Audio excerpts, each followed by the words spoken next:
Hey guys, this is Hector from the Insert Name FC podcast, here to tell you guys about Canada Dips. It is a great tasting, superior alternative to traditional dip using CBD in a way that is radical, enjoyable, and effective. It comes in 5 core flavors: wintergreen, mint, citrus, mango, and American spice.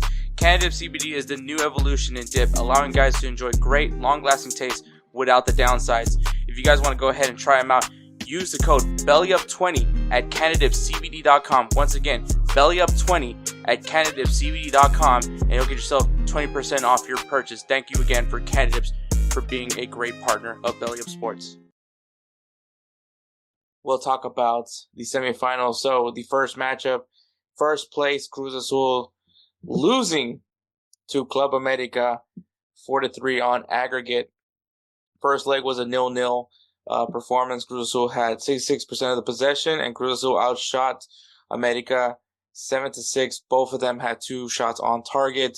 I think really much what do you expect from a derby matchup? Both teams are both from Mexico City, so you expected it to be very much a very even matchup. This is where record goes out on the wayside because it's a rivalry game.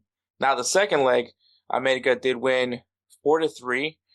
Cruz Azul had 63% of the possession. Cruz Azul also outshot America 15-5, 6-4 with shots on target.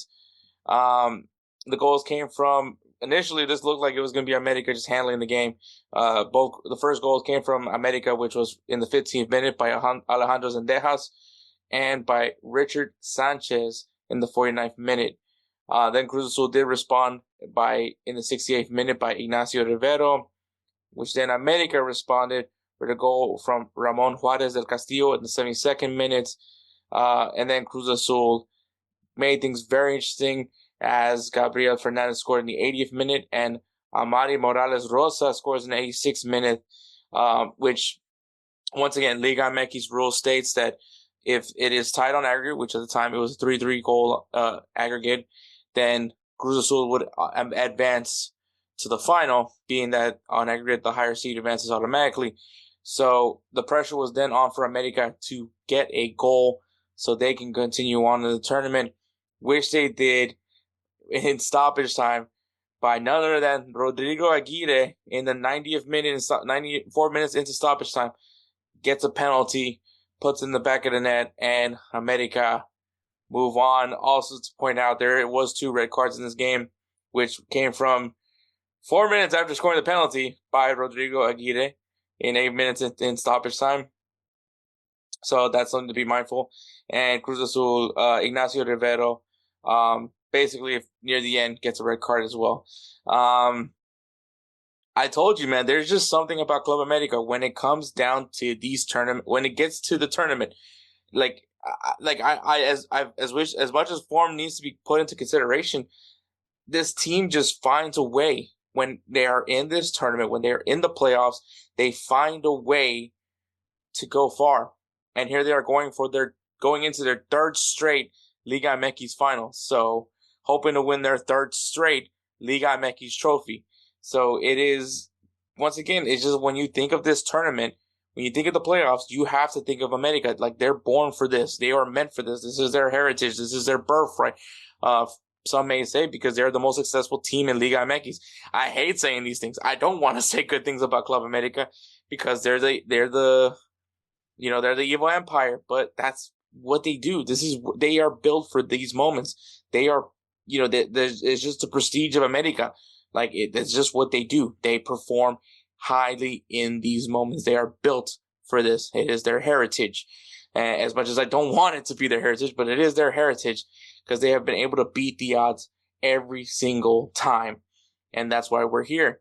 So that is the first matchup. Second matchup, 5th place Monterrey beating Atlético San Luis 6-3 on aggregate. The first leg was a 2-1 victory for San Luis. San Luis had 55% of the possession. San Luis outshot 15-9, 6-1 with shots on target. The goals came from it actually was a San Luis sandwich, with the first goal being from San Luis by Leo Bonatini. Yeesh. Okay, sorry about that. Leo Bonatini in the 30th minute, and then A Monterrey's goal came from Germán Petarame in the 66th minute. And then San Luis ends up getting another goal in the 80th minute by Ricardo Chavez, which puts San Luis in a favorable position going into that second leg, especially when that second leg, you get the win in your home stadium.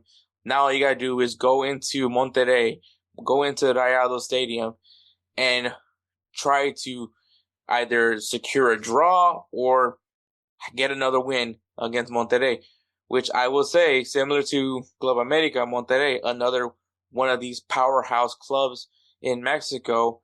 When you think of these tournaments, you think of Monterrey. Maybe they don't have the same number of trophies like America does, but it's still a name that you think of Monterrey as one of the bigger brands in Mexico as well. And in that second leg, it just, dude, it's the atmosphere of Rayados.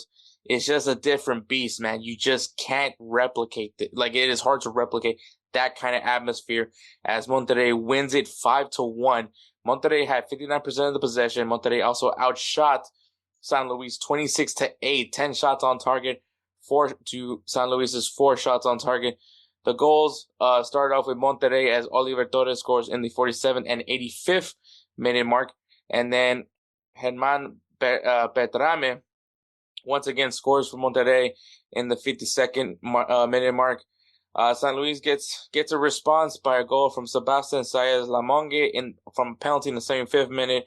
But then at that point, Monterrey gets a goal from an own goal by Daniel Moises Guille Moreno in the 82nd minute mark. And then Brandon Vasquez of Monterrey, the American, potentially might be going to the San Jose Earthquakes in the MLS. I mean, this game was very much over, but if there was any hope that San Luis was going to try to get something, well, Brandon Vasquez really just put the nail in the coffin, and Brandon Vasquez scores not the winner, but like I said, the this is over moment. Scores in the 90th minute with 1 minute into stoppage time, and Monterrey moves in to the Liga MX final. Like I said, man, Monterrey, it's just they are built for this. I had a feeling that we were probably going to see Monterrey and America. Like I said, man, America is just built for these moments. Monterrey is no slouch either. They're a very good team.